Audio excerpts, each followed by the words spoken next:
Show में सबसे पहले सबसे बड़ी खबर का रुख करते हैं, जो कि आम आदमी पार्टी के नेता सत्येंद्र जैन की गिरफ्तारी से जुड़ी हुई, जिनको बीते दिन दिल्ली जल बोर्ड घोटाले के मामले में गिरफ्तार कर लिया गया। तो सत्येंद्र जैन की मुश्किलें बढ़ती हुई, क्योंकि देर रात उनको अरेस्ट कर लिया गया है, उनका मेडिकल भी करा लिया गया। वहीं इस पूरे मामले में सियासत बेहद तेज है। दिल्ली जल बोर्ड घोटाले का ये पूरा मामला, दिल्ली के अरुणा आसिफ अली हॉस्पिटल में उनका मेडिकल जांच हुआ। तो 6 आरोपियों के साथ में उनकी गिरफ्तारी हुई है, यानी कि सत्येंद्र जैन समेत 6 आरोपियों को गिरफ्तार किया गया। ये पूरा मामला दिल्ली जल बोर्ड के सीवेज ट्रीटमेंट प्लांट के विस्तार और अपग्रेडेशन से जुड़े हुए टेंडरों में कथित गड़बड़ी, शर्तों में हेराफेरी और आपराधिक साजिश से जुड़ा हुआ है। एसीबी ने इस पूरे मामले में सत्येंद्र जैन के अलावा दिल्ली जल बोर्ड के पूर्व सीईओ उदित प्रकाश राय, जल बोर्ड के पूर्व संविदा सलाहकार अंकित श्रीवास्तव को भी आरोपी बनाया है। और ये एक बड़ी कार्रवाई की गई है। आम आदमी पार्टी के बड़े नेता हैं सत्येंद्र जैन। हालांकि आपको याद होगा कि इस पूरे मामले में सियासत भी हुई, पहले भी उनकी गिरफ्तारी हो चुकी है दूसरे मामले में। अब जो बड़ी जानकारी है वो ये कि जल बोर्ड के घोटाले से जुड़े हुए मामले में उनकी अरेस्टिंग हुई है। सत्येंद्र जैन जो पंजाब के सह प्रभारी हैं, पंजाब के सह प्रभारी के तौर पे वो संगठन का काम कर रहे थे, उनको गिरफ्तार कर लिया गया पंजाब चुनाव को प्रभावित करने के लिए। क्योंकि सरकार बौखलाई हुई है, भाजपा बौखलाई हुई है।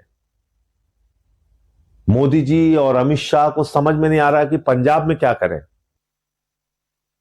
केजरीवाल और उनके मंत्री सत्येंद्र जैन ने जो कुकर्म किए हैं, जो भ्रष्टाचार किया है, उसका इनको भुगतना ही पड़ेगा।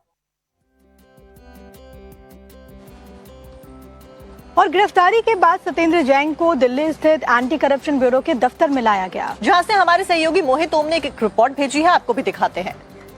दिल्ली जल बोर्ड के एसटीपी टेंडर मामले में एसीबी ने कार्रवाई करते हुए पूर्व मंत्री सत्येंद्र जैन समेत 6 लोगों को गिरफ्तार किया है। ये 6 आरोपी इस वक्त एसीबी ऑफिस में है, जिनको एसीबी ने गिरफ्तार किया है, उसकी ऑफिशियली जानकारी दे दी गई है। गिरफ्तार आरोपियों में डीजीबी के पूर्व सीओ और आईएएस अधिकारी उदित प्रकाश राय, पूर्व कंट्रेक्चुअल कंसल्टेंट अंकित श्रीवास्तव और 3 निजी लोग शामिल हैं। एसीबी की जांच के मुताबिक एसटीपी के अपग्रेडेशन मामले के लिए निकाले गए टेंडर की शर्तों को कथित तौर पर इस तरह बदलाव किया गया जिससे एक खास तकनीक उपलब्ध कराने वाली कंपनी को फायदा पहुंचे।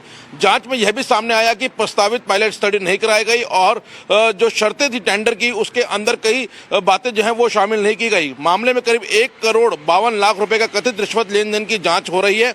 एसीबी का दावा है कि रकम तत्कालीन डीजीबी के जो सीईओ हैं उदित प्रकाश राय और उनके रिश्तेदार के बैंक खातों तक पहुंची थी। कथित तौर पर प्रॉपर्टी खरीदने के तौर पर यह रकम जो है उसका इस्तेमाल किया गया था। जांच एजेंसियों ने आरोपियों के बीच हुई इलेक्ट्रॉनिक बातचीत और टेंडर की शर्तों को कोरेंडम को भी जांच के दायरे में रखा है और इससे पता लगा है कि किस तरीके से पूरा टेंडर में की जो शर्तें थी उसमें घालमेल किया गया है। अब एसीबी जो है पूरे मनी ट्रेल को खंगाल रही है और साथ ही जो टेंडर में जो कमियां थी उसकी कड़ियों को सुलझा रही है। इस मामले में अब एसीबी और ज्यादा भी गिरफ्तारियां कर सकती हैं। फिलहाल सत्येंद्र जैन को गिरफ्तार किया गया है, इसकी जानकारी ऑफिशियली एसीबी के द्वारा दे दी गई है।